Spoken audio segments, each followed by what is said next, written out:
Good evening, it's Father David Nix on the Padre Peregrino podcast.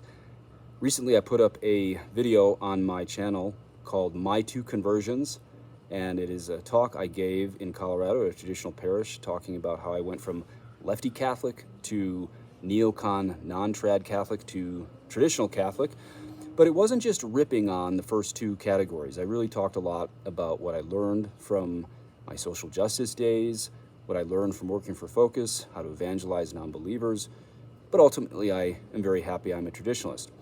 So you can go listen to that to hear that it's not just a let's rip on all kinds of other Catholics, because I talk about what I learned kind of in these two conversions or changes, whatever you want to call it.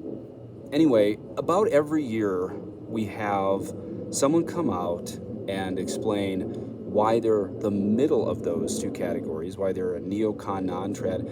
And usually the argument goes something like this. James Martin is here, he's on the left, and Taylor Marshall's way over on the right, and I'm smack dab in the middle where the truth is, because I'm not too extreme, because the truth is definitely in the middle. Or it might even go something like this.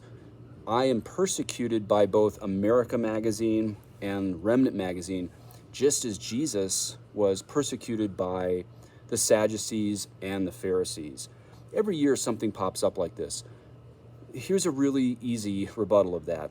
That argument is based on a false premise, and it's this, that in a time of church crisis, the truth is found at the center of the bell curve. That's the problem in that argument. So this is going to be a really short video. That's all you really have to remember. Imagine a bell curve of most Catholics.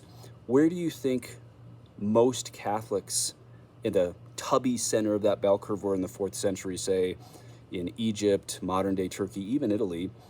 Most of them were Arians. And where was St. Athanasius?